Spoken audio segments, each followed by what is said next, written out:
My bad, I apologize about that. I think I had to piss. Got the weakest bladder in DC, baby. Bad. It's all this coffee though. Yeah, man. Yeah, man. But just like what P.B. Rock was talking about, I think he was saying something about 15% of it. He was getting 15% right.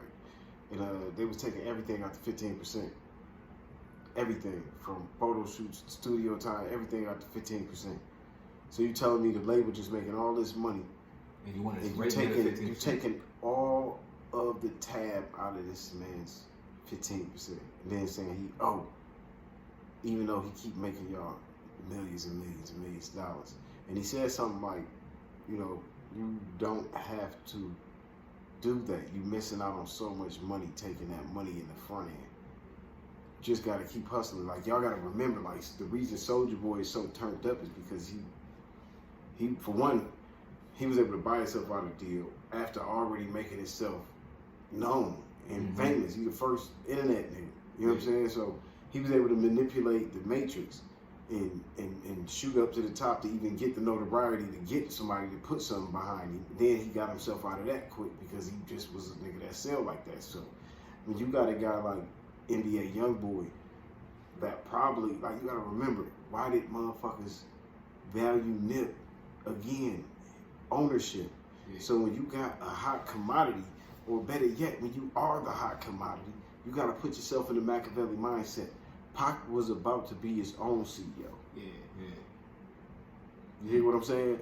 Because you understand when you have a hot product, you get the value of that product while it's hot. You don't wait and then get the value after it cooled down. You hot right now, own yourself. Yeah. We should see the pattern now, and we should know the pattern and know we're not dealing with it that way. We're gonna deal with it in a way where it's advantageous to us to come in and win.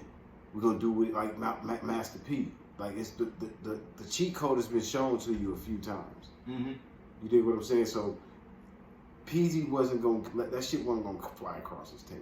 Man. That nigga was gonna see that shit immediately. Snap it on 30 immediately. bands. You dig what I'm saying? You made 30 bands off this nigga and he ain't make nothing yet? Nah, get the fuck out of here, man. These niggas have put a lot of time into their craft. Like when niggas didn't have no managers, when niggas was listening to them niggas years ago. Kind of reminds me of what like these niggas, it looked like to us, these niggas been putting their grind in all this time. Yeah.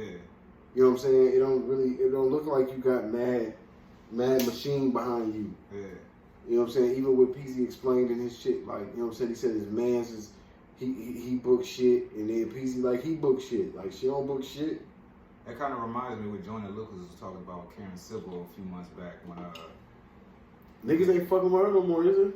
Nope. Motherfuckers be, man, you gotta always remember, man, ever since Emmett Till, man, I always say, remember your enemy, man. You gotta have class because you don't want the motherfuckers to know how you moving. But you gotta remember who your enemy is. Ever since Emmett Till, we've been put in a position that we want to be lusted after, but then we get choked up at the end. Yeah. So when you look at us as really valuable people, then you move different. If you know you're walking around with the highest traded thing on the motherfucking stock market embedded in your skin, then you value yourself different. You worth more than platinum, my guy. Yes, sir. Yes, sir. You feel what I'm saying? So as black artists, y'all gotta move like y'all melanated. You gotta know that your stomach is what's gonna tell you first. You gotta start using your higher self. You can't be out in this motherfucker thinking that I'm just gonna make it just because. Why the fuck you think Gunplay still run around this bitch like he run around this bitch? You gotta use your ancestors. Yeah. They wanna be used. You gotta use your ancestors. They're here for you. They're your umbilical cord to the other world. Now, niggas gotta realize that, you Jesus, you're supposed to resurrect every time. I think Pac lost sight of that. Oh shit. You gotta move different. You know what I'm saying? You gotta know that people are trying to get at your wealth. Yeah. You know what I'm saying? Because, come on, man, let's be for real. It got so crazy. Niggas used to listen to Doughboys. Niggas used to listen to Peezy. Niggas used to listen to Vezzo. Niggas used to listen to Baby Ray. All them niggas, Babyface Ray. Niggas listen to, all these niggas coming, Luke Grams. Niggas coming out of Detroit. Hell of a Dusty McFly, you know what I'm saying? Stretch Money, Big Hurt, you know what I'm saying? Rock Bottom. Yes, sir. Niggas listening to all these Mae West. Yeah. Niggas listening to all this shit, man. So much that we ain't hearing no outside shit no more. Really, for real. Now niggas on the forefront. That's that motivation right now there. Niggas on the forefront. And then it's like you take it personal because you like, nigga, these niggas official hustlers. Nigga, like, you know what I'm saying? Niggas ain't gonna say too much about what niggas gonna say too much about. Niggas, they ain't none of my business. But nigga, these niggas just being from the same soil or close to the soil these niggas from, because I ain't from Detroit, we from Ipsy. That shit ain't far, but that shit ain't close. That shit ain't, you know what I'm saying? Two different worlds. A lot of worlds in between them. Yep. But I know that you gotta be crafty out in this motherfucker, dog. You gotta be crafty. And salute to a nigga that's able to catch the motherfucker that's trying to beat a snake in the grass early. Yeah. You know what I'm saying? A lot of people wouldn't have caught that till years down the line sometimes. Nigga, motherfucker got hella bread off you. Now you ready to go blow up a whole fucking world, nigga, because this motherfucker done got over. But that's what I say, man. Like, niggas in Detroit done moved up so fast in the rap game, and then they business savvy is so ridiculous. It's like, you know what I'm saying? Like I said, man, like it's a YBI state of mind. Chamber Brothers, niggas think different in Michigan, dog. Niggas think mogul at all times. I don't give a fuck how much you make an hour. Niggas be thinking, I'm gonna be the biggest, That's nigga. a fact. If you don't think that, you in the way. Yeah. You know what I'm saying? Yeah, you ain't got nothing to contribute to what the fuck is going on. You in the way. You gotta think big, bitch. You know what I'm saying? If you ain't gotta think big, you ain't bitch. thinking big, because that shit can pop off tomorrow. Yeah, man. You know what I'm saying? Like, we go to work to suffice, but we trying to motherfucking get to it. And then that shit will click off, so we always in grind mode. You feel what I'm saying? So you can't get shit past a nigga that's gonna eventually look at the books. Yeah, I wasn't looking at them on Sunday, but by Thursday I checked them bitches in. Yes, sir. Something ain't right. Something ain't right. Go back again and check that one more time. Man. Shout out to all the Detroit artists out there putting on for Michigan. Rio putting on for Flint, you know what I'm saying? I'm pretty sure some other up-and-comers that's doing their thing. Big Sean, of course, you know what I'm saying, always been doing his thing. So shout out to those guys that been doing their thing for the longest. Icewear, Vezo, Payroll, all them niggas been doing their thing. So salute and shout out to y'all guys, man. Yeah, matter of fact, next week or the week after, we might have a special guest on here, but we're going to keep that secret now. We're going to make sure we put everything together with that, man. But shout out to all the Detroit natives. Shout out to all the Michigan natives, period, because I want to say this right here. On this platform, we're going to bring in whoever we can to kind of give them a little highlight. So it is what it is, man. Right, yeah. You know what I'm saying? I was having this conversation last night with this young lady, and again, this is about black love. This is about black men and black women. This is about the 90s. I know about that. I've been involved in that since like 16. And one of the conclusions we came to was, if 90s music exists, then love definitely still exists. Sometimes we just in our ego and we don't get to it due to the fact that we just in our ego, and today is a more callous day and age, but it still exists because the 90s exists. Anything I think that the 90s was a beautiful time, and it was a time that I think black men and women appreciated each other, but it was a big push for the bitch. It was a big push for niggas to call women bitches. Yeah. You know what I'm saying? It was embedded, it became habit, we gotta get out of it. I know we say it, we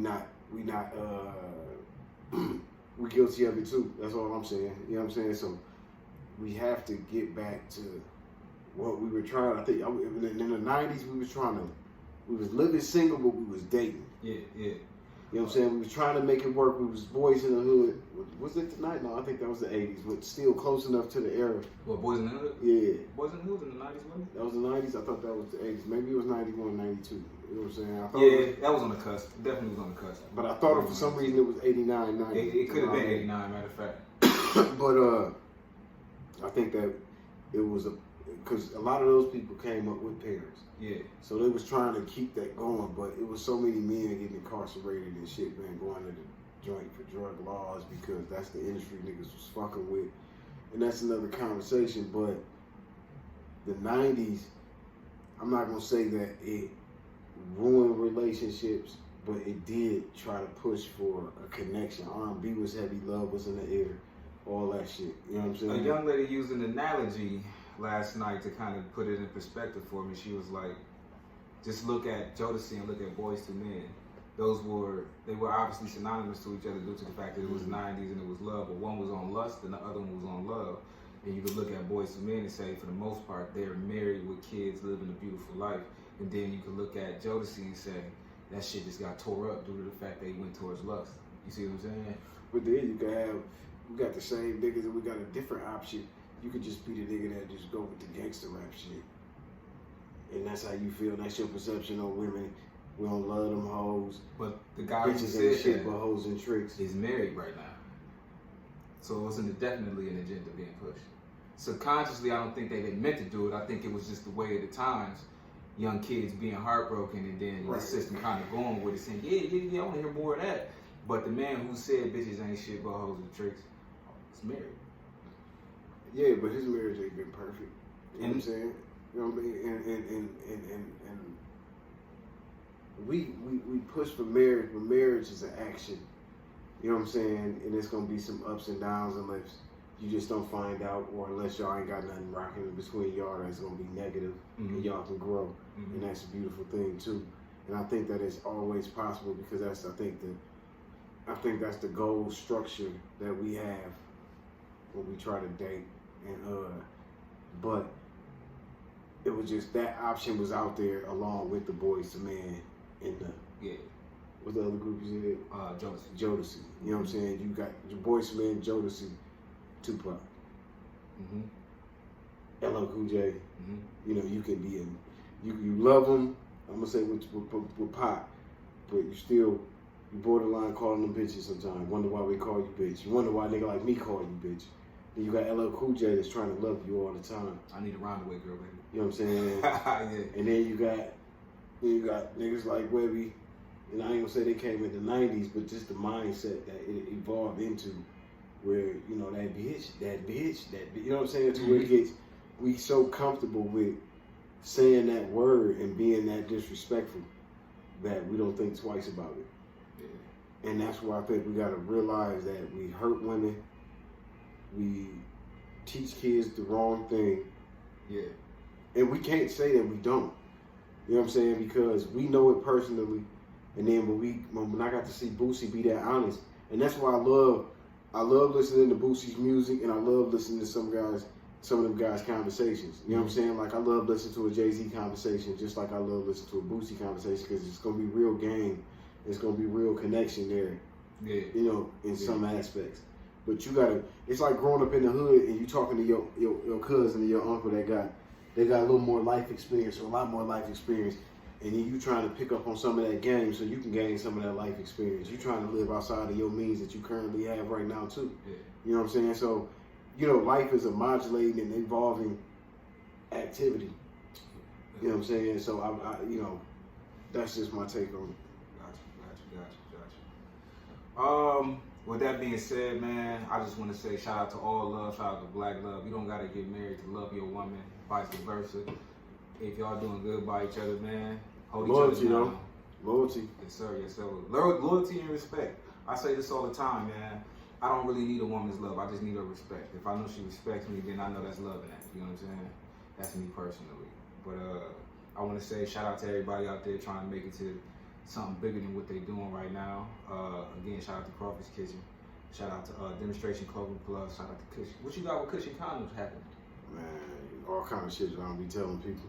Hey, I ain't mad at that. Just drop that shit when it comes. You know what I'm saying? Hopefully y'all support, man. But I'm like, right now, I'm focused on helping other people push their businesses and their brands right now. You know, my brand is known. We're going to keep getting it out there, but it's known. I got some other things in the works, but right now, I'm just trying to help other people get to their goals and learn from them, apprentice through their program right now. You know what I'm saying? Yes, to be a leader, you got to be a good follower.